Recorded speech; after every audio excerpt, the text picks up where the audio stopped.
Welcome back, survivors! I'm the SurvivalVis, and we return to the Hunter, Call of the Wild. And yeah, everything is looking very nice and smooth for the capture. Graphics did have to be turned down a little, but let's be honest, I suppose if you're not doing it yourself, it's not as bad to look at. So, I just need to switch out the 223 for the... which one do we want? The Express? Ooh, you know what, let's get the Classica. I think that's how you call it. Okay, so that was the .22, so I gotta remember that. So, you can go... You, though, are what we want. And let's just equip everything there, because this is going to be our turkey gun. This is the only class, I think, class 0 for what you can really use for hunting turkey.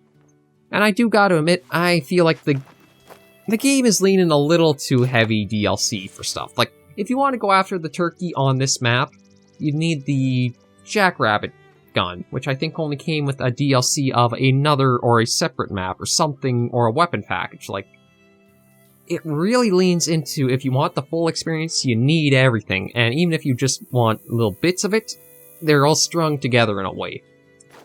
It's kind of like how Hunter Classic was, but I will at least say I enjoy Call of the Wild more because there's not like it's basically like a weapon family. Not every single weapon is its own skill tree and needs to be leveled independently on its own to better improve your steadiness and breath control with it, because you needed to spend a lot of time in the Hunter Classic just upgrading and leveling every single weapon to get them to basically usable states. But where are we going to go today? So we've been through these two lakes. I think what we're going to do is we're going to take the road here and just go north along there. I don't know what we'll actually go for today. If you guys actually have anything you would like to see us try hunting, be sure to leave them in the comments below. I'm always hoping to include you guys on our hunts, and maybe one day when I start streaming, we'll hunt out together and we'll try even getting a little group together or something. For now, though, we're just going to try to keep it nice and lazy and just kind of roam about at our own pacing. So, Rock Mountain Elk, oh, and maybe another little need zone here, so... This might just be a herd of does or females that we've seen before, so... mostly smooth for the capture. I may still have some stuff to tweak and work on. Yeah, that's a little rougher than I would like. Maybe what we'll do... I don't see... Nah, certain parts are okay. It's just... It's so hard to figure out trying to do all this, because, again, I'm limited on the recording time, although I really should try just setting this stuff up more in my own time as well. You guys probably aren't that interested in it, so I apologize for the technical stuff, but it does also give you a little insight into how my mind works and doesn't work. More accurately, doesn't work, considering the results. But we'll just go along and see what we should get next. I still have yet to get a pronghorn, and we still yet to get a turkey too, so we may try going for those guys today. Actually, do we have a turkey call? I know there's a certain lure or something, I think, for turkeys, but maybe when we find another outpost, we'll do that. But for now, we're just going to, hit the main road, and then we'll go north for a while and see what we can find. I'm not too invested in the story mission to really go off do that. I mean, I guess they try to push you to want to explore more of the... Ooh! What's it? A mating call from Pronghorn. Back the way we were. Kind of typical. The only story I was actually kind of interested in doing the missions along was the Yukon Valley DLC, because it actually involves, like, a Bigfoot little mystery to it. I shouldn't say mystery, it resolves itself, so Bigfoot is not mentioned or shown, I shouldn't say mentioned, but isn't shown to be real or stuff have you like that. But it does kind of focus on a little bit of the Bigfoot talk and Sasquatch talk like that. I mean, that is also another game I've kind of pondered about getting, but I don't know if I'd really be able to make a good series of it on my own. Would be that hunting I think it's just called Bigfoot, but it's a game where you basically go off and try to capture Bigfoot with your truck in the cage as a trailer. It really is an interesting topic if you want to start talking about it, though. Like, Bigfoot, Sasquatch... I'm not even sure what you would call that kind of line of talk. I mean, it is cryptozoology in a way, but what would be the division towards just Sasquatch sightings or stuff like that? Is it real or not? Let's get right into the meat of it. I do not think Bigfoot's real. I think Sasquatch could be, though. Now, here's my thinking. When you hear Bigfoot mentioned, it's generally more casual, super, I don't want to say emotional, but really excited in a way, and almost like trying to sell you that they really did see something more than, or they're very sure it was Bigfoot, this was Bigfoot. Whereas if you hear stories where people are kind of a little more informed and are referring it to as Sasquatch, the stories are a lot different, or they have a different energy to them. To me, they almost feel more real, because the person almost has that, I'm still not sure, still not entirely sure what I've, oh, there you are. Okay, I think, oh, actually, you know what? I might, oh, no. Okay, get me low. And we're just going to swap out to, I think we need the 4 to 8, yeah, 4 to 7, that's what we need. Actually, let's get the tracer on there and see if we can... Oh, it's coming pretty close, so we may actually be able to get this guy. No. Slow down. Oh, are you giving me that perfect shot? I think you are.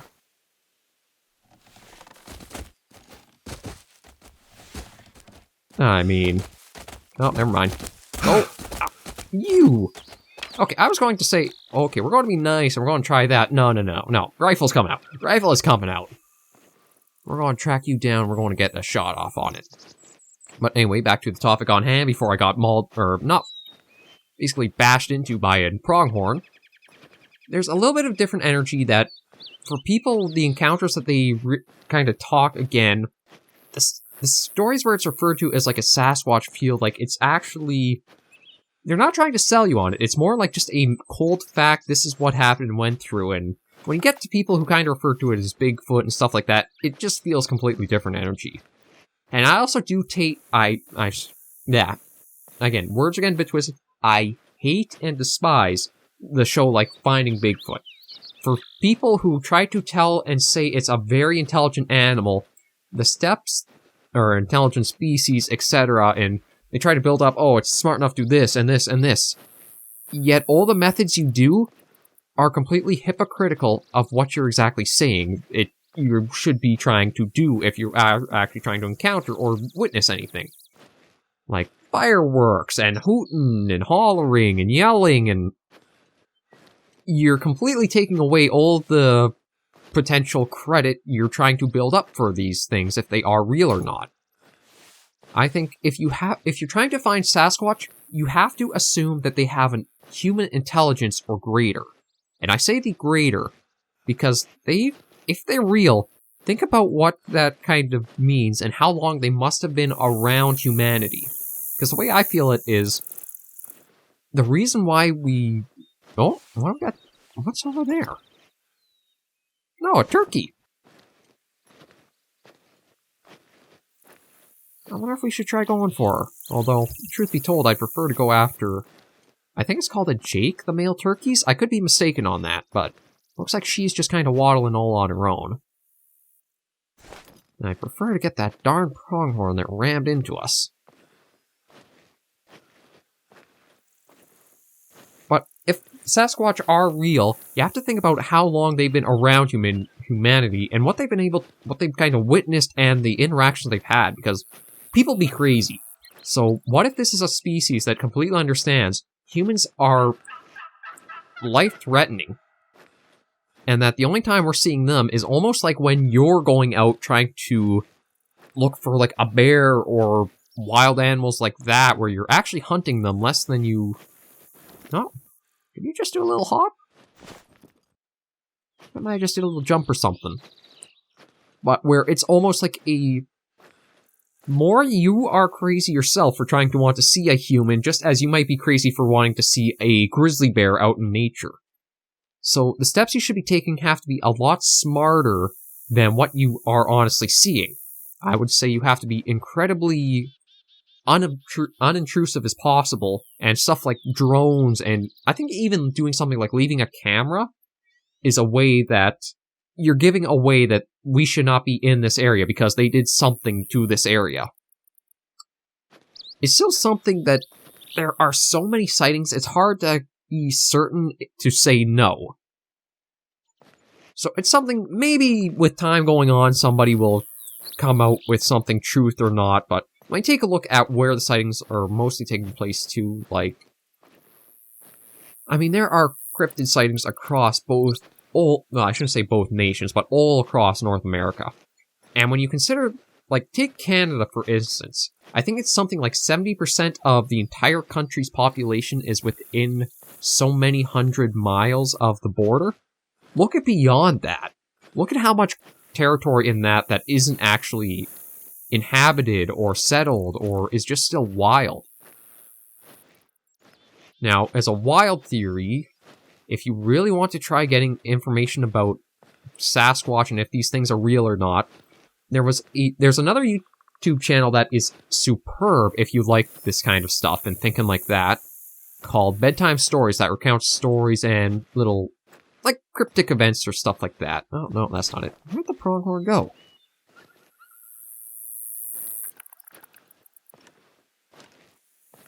Like, the turkey went by just fine, but where did this pronghorn get off to that rammed us? I have no idea. We somehow lost it in what was just like a short little trek. Okay, let's get down here and see if this is that trail of it, or if this is something else entirely. But anyway, Bedtime Stories did a video, there's something in the forest, where it mentions... oh, where are you? Oh, hello. I didn't even know you were there. Yeah, you can't really see it all that well, can you? I wouldn't mind going for that, though. Where it was in a place in Alaska that used to be called Port Chatham, I think. And it is actually a real place and everything, and the stories, they do seem to actually line up to being a potential, almost like in Sasquatch territory. Just because of how violent and aggressive the stories recounted are, I think if you really want to try proving if they do exist or not, would be getting a highly trained and skilled team to set up, not actually in the town itself, maybe set up a few things or a small party there, but mostly try to keep unobtrusive, so that way it looks like you've been there, but you're completely gone, and anything that has the sense to investigate or is curious will slowly go in after you. Like, it's a fascinating thing to kind of talk about and wonder when you just consider how much, like, there is, I won't say known, but how many sightings and encounters and just how the numbers continue to go up and up. So it's fascinating to think of folklore like that. Why will you not move out of that bush? Well, I shouldn't say bush, but why are you still in the reeds as deeply as you are?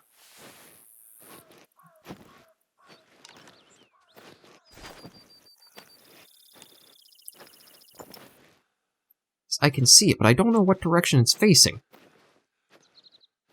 Because if I knew which way it's facing, I would probably take a shot off, but I don't know if its head is over here and its butt is here, or it's... Oh, the turkey's making enough noise, but... Oh, okay, there we go. You're finally showing a nice side to yourself. Well, that's a good bear. And... there.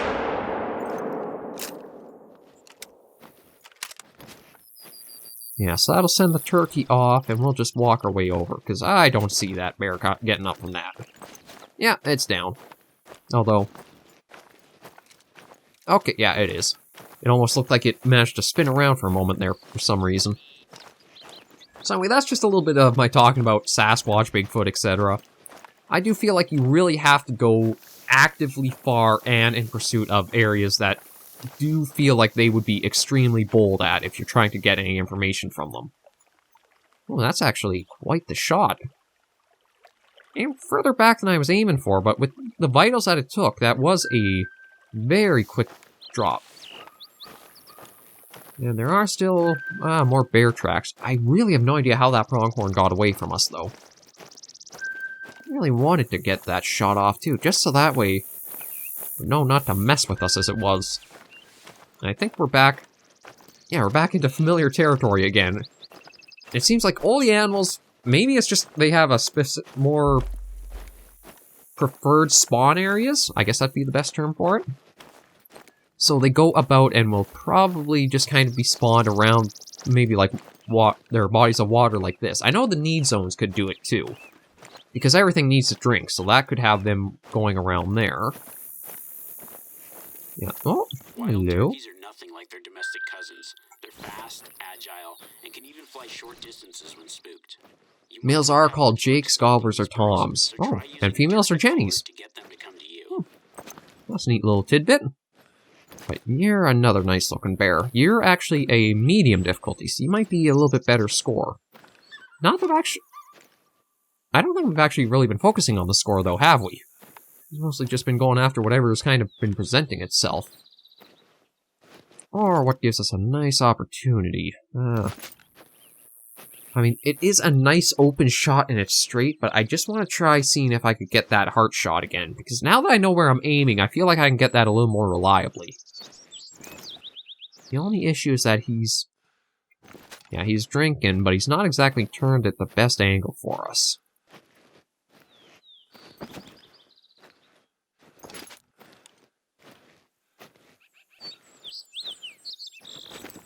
Okay, well, you know what, we'll go a little further this way. We're not going to actually approach, just that way we kind of make them nervous. We're just going to slowly work to the side, or there we go, that direction. We're going to work to his side, and then we're going to try getting that shot off.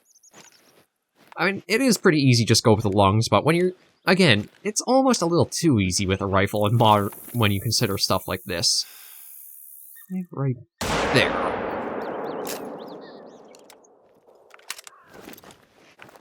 Yeah, there we go. Okay, so that's 2 bears, 0 turkeys, and 0 pronghorns, so we're getting a little sidetracked from what I was hoping to aim for. But the good news is that you guys get to see some decent hunting experience, I'd figure. We weren't really going to call him in because he's... well, again, he just gave us such a nice opportunity there. Oh. Okay, there must be a stand up there. You kind of saw those... like, I'll zoom back into there using binoculars, but... one of the things on the maps is that you can make, like, well, not tree stands, but you can make hunting towers and ground lines at a few specific areas. You do have to pay a little bit of money, not real-world money, like in-game currency, to open them up. Like, we'll go over the hunt screen just so I can kind of show you that. There you are, big fella. Ooh, nicely, right through the heart. That was a good shot. Yeah, so over here, you can see you get so much cash from each animal, and you use that towards getting more gear in the shop, or buying stands or stuff out in the field. We'll probably head up towards that one we saw up this way. Somewhere up this way. Let me get onto the road here and then take another look up. It might even be actually behind that grove of trees.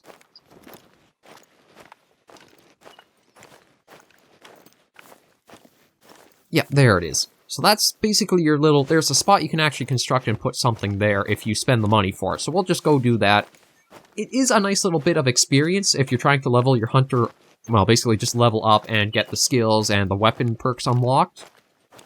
I do wish they would have just kept going with every level you would get a new skill, and then every other you get a new perk. Just so that way you feel that constant progression, and by the end of the day, everybody might have everything, or at least close to it, so... you just feel like you're rewarded more than the struggle there is to really climb your way up.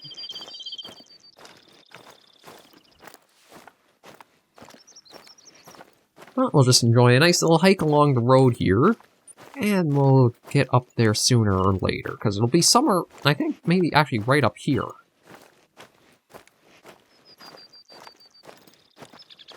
My god, even with the graphics turned down, it is still a gorgeous game, isn't it? That's something I really like, is that you feel that these are really wild and natural places, and makes you wish you could go see some of these in person, too. Like, I think that's probably my biggest draw for wanting to move out of Ontario and get to British Columbia, is just that it feels like the landscape might be a little more open in a way. Or trying to find a nice interior town, and just having a nice backyard I could go outside and practice archery with, instead of having the apartment buildings and everything else around that kind of put a damper on that. It's basic. The way I see myself is a city kid who'd like to try the country living experience, or country lifestyle. Where I'm sick and tired of being cramped and in the same little area that for so long. I just want a nice big area to be free in. I think if you live in a city too long, or you're in the same place for too long, you'll eventually go stir-crazy, and you really need to get out. So that could be it kicking in right there for myself, but I just want to see somewhere nice, wild, that doesn't go from minus 30 degrees Celsius winters to 30 degrees Celsius summers. Because they are a brutal thing to try to adjust to and live through. But we'll get up there, we'll put the stand together, and then we'll pick a direction and go from there. I think it is probably easiest if you... Okay, that was weird. If you're starting out as a hunter... Oh, actually, there might be something up there, too. So maybe we'll place a waypoint there, and we'll go straight. See if maybe we can get up there and see what's that. I don't know... Okay, there is actually supposed to be an outpost here, so we'll go for that waypoint next. And then maybe the next episode we'll do a little bit more mission-wise.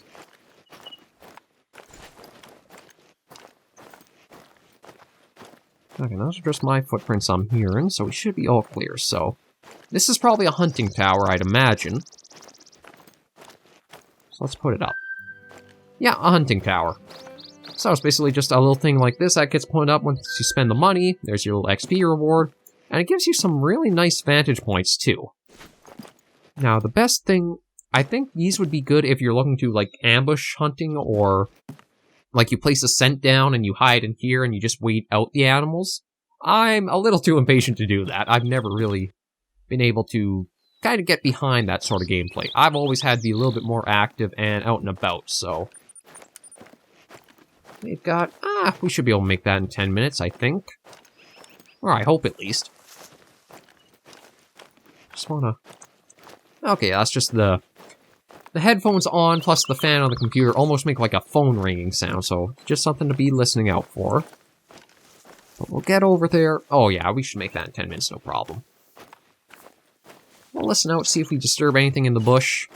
I would probably recommend, if you're starting out with the hunter, is to stick to the main roads and use the calls more, or even tracks on the sides, to kind of get an idea of whether you should go off the trail or not. Just because it can be very difficult to actually locate and understand the direction of the animals in the forest itself, or in the environment off the beaten trails and paths. If you have headphones, it becomes much easier. I highly recommend headphones, earbuds, anything that lets you know this sound came from my left, or this sound came from my right. Or vice versa for you guys seeing the camera footage. It's just stuff like that really makes the difference in games like this. Now, I'm not really going to try calling anything in, because unlike the Carnivore series, the animals don't always respond to calls with more vocalization back. You'll probably see them turn and start coming towards you, but only a few animals such as, like, the deer, elks, moose might actually make a return call. Things like the bears, or the birds, or... What else might not even make a return call? Sometimes even the moose, elk, and deer don't make return calls either. They'll just start coming towards you, so... You almost want to use them when you kind of have an idea an animal is in a certain area, or you have a very nice vantage point and you can see for a long distance before you start calling in. Because sometimes you'll get animals that you actually weren't intending to. I actually think that might be a trait against a certain perk point here. Yeah, the Fatal Attraction. Or no, not that one. Where is it? This one. Has a random chance of attracting a species that is not usually attracted by a particular caller. That, I think, would actually be more detrimental, because if you have, like, a mix of animals together, you only want to call out the one species that's kind of mixed in there. But if you have that, you can call the entire group with it. So that becomes a point of, you went from targeting your select animal to bringing in the whole mob with them. So I don't know if I would exactly say that's a skill or a perk point to really go for. The tag one I think would be a good one. I think that's actually what I'm trying to work up towards, but I need... How many are here? 1, 2, 3, 4, 5, 6, 7. Yes, I need 2 more points. I'll probably do 1 in there and... maybe 1 in each of these. Just so I can work on getting the tagging skill next. Once again, stuff like that where I wish there wasn't this weird cap on points and level progression that makes it feel like a slog once you get up to... Well, I mean, granted, level 40, I think... Let me see. Yeah, level 44 or level 40 is still quite a ways to go. Ooh. Well, hello, big fella. Maybe we'll try getting a Plains Bison, too. I was not expecting them out in the forest like this, but you know what? There's nothing to say they wouldn't actually be in the areas like this. They are a very big animal, so there's not really much that would pose too much of a problem to them, unless it's basically top of the food chain predator like a large bear. Or I don't even think something like a mountain lion or a cougar would be able to do much to a Plains Bison at full. Yeah, definitely not what I was expecting from when we were coming into this area, but you know what? We might still call it in.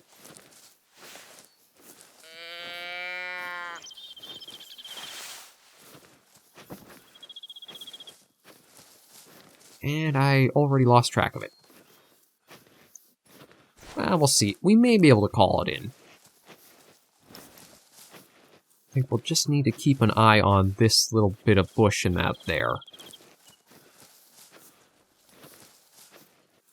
Oh, yep, there was something we could spot for a moment there. Almost reminds me of the Carnivore series where the binoculars pick something up, but you have no way of actually being able to see it at that moment. Actually, let me check what the bow is. We might even be able to use that. Yeah, we'll probably use the arrows on this one if we're able to get it in close enough. That said, this is probably going to be a bit of a tricky situation. It's hard hunting on a sloped hill like this, because you almost have to go uphill a little ways so you can get better vantage.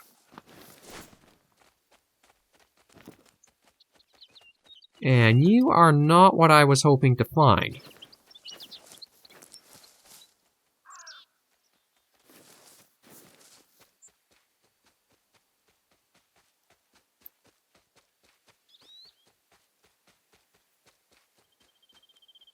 Okay, I'm hearing, I think that's the doe to the right we just saw, but there might be that... I mean, it wasn't a very high scoring buck.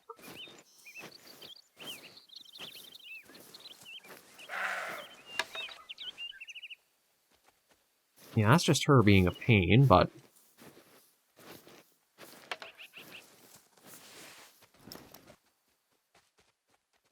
she wasn't exactly what we were looking for. I have no idea where the mule buck that we spotted coming over this way went.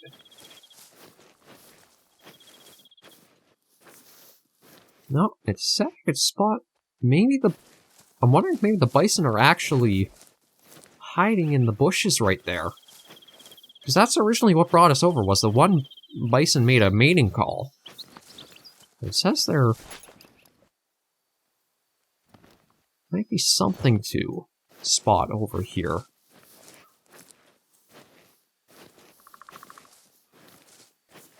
The only issue is going to be getting close enough to be able to see what's triggering the binoculars to spot something.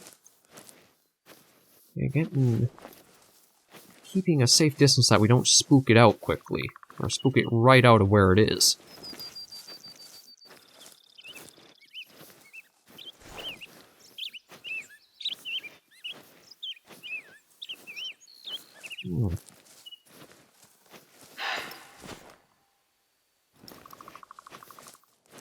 Okay, there's another mating call down there. I don't know if that's from a different mule deer or a different doe or not. That's the thing when you start getting into groups where it's the males and the females mixed up, is it can be hard keeping track of where each thing was. And...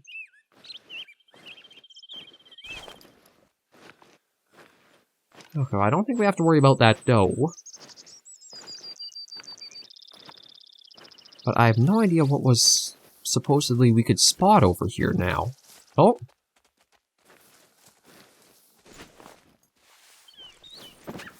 Well, I think that actually answered that.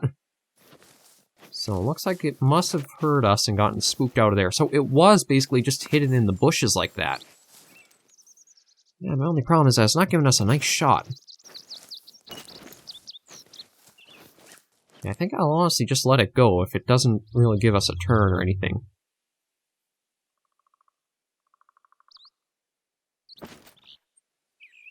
Yeah, he's just going to go off on his way, so... Pretty sure that was the only thing we'd heard. I'm not hearing any other warning calls, so... We'll make it for the outpost again. I was wondering where the heck that bison call came from. Turns out it was really well hidden. Actually, I mean, possibly another point towards that earlier cryptid talk. You would be surprised how these massive things like bison can hide unseen right in plain sight in a forest. Animals are amazing at being able to just camouflage and they don't move, so your eye is not drawn being able to make out the features very well. That's something, I think it's a predatory instinct, is the eye is drawn to movement. Because we as people, well, I mean, we're not exactly predatory, but our ancestors, and to hunt, you have to be well aware of eyesight and coordination with that. So that's where I think we still have that ingrained into us. Or most of us. I mean, you never know. People are going to be people. They can be everything and anything beyond and in between. They can be the holiest of saints and the most vile of demons. You never really know. So what are you? Oh, another bison? Yeah, Plains Bison. You're just in a trot, and how old are the droppings? One thing I do admit is I wish they were a little more clear on what they mean on, well, very old. I wish they kind of had a time frame of you knew a certain distance, or at least time frame wise of how long ago something was. I don't think that's ever stated anywhere in the codex about it. Hunter hunting log. Yeah, nothing really. I mean, maybe tutorial log, but even then. There's nothing like droppings and track types. All it says is droppings, yeah. That's actually something... Now, I know this is echoing into a lot of the other videos I do, but you want a game to try to contain all of its information that is relevant to it in the game. Like Monster Hunter with Iceborne and Alatrian here, I think is a prime example of where a lack of concise information right in the medium it's presented as, or presented in, is really vital to enjoying the experience. Without it, I think it can heavily suffer, because then the player has no idea what they're supposed to do, and they sometimes even have to leave the game entirely to go and figure out what they're supposed to be doing. Like, Alatrian was a big example. There are still other games I can think of offhand, like... I said offhand, but now that I'm thinking about it, nothing is Oh, Minecraft was actually... Ooh. Minecraft was a good one, and we're actually getting into night, so we'll have to do some night hunting. Oh, hello, I can actually see you up there. So you might not be a bad one to try. Oh, wait, you're still alive?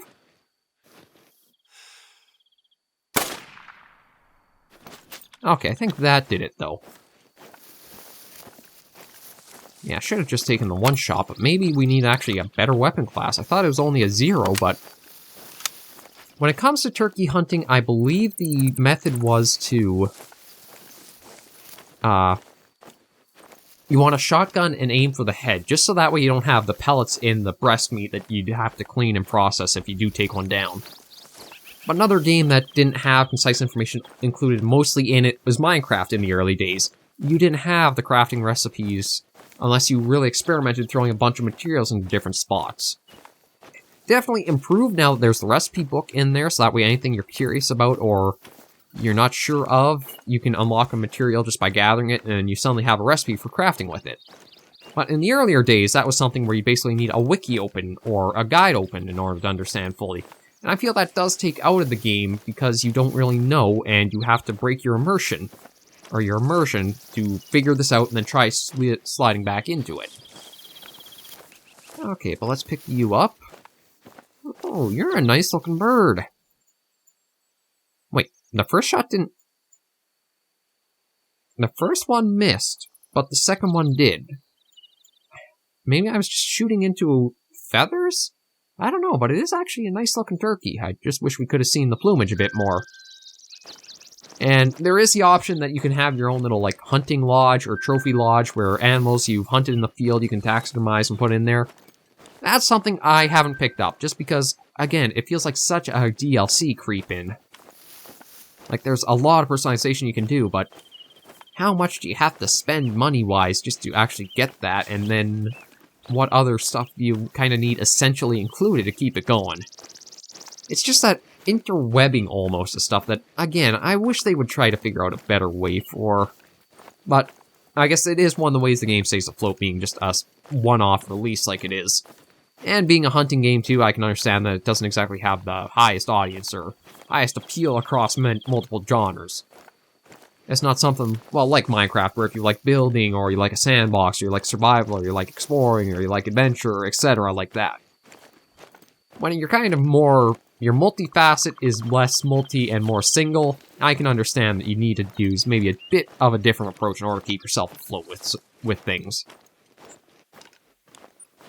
But we should be up to the outpost in just a little bit here. And the episode is a little longer than I was hoping, but I think we'll be just fine with it, nonetheless.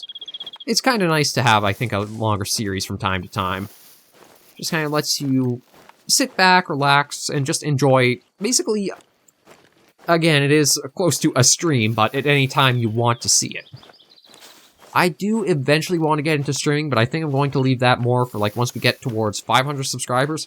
Right now, we're going to be lucky if we can get over 140, but that'll come just with time and exposure.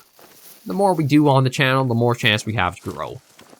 And, yeah, we're almost there. I probably would not recommend exploring at night in an area you have no idea about in the middle of the forest with things like the Plains Bison and black bears.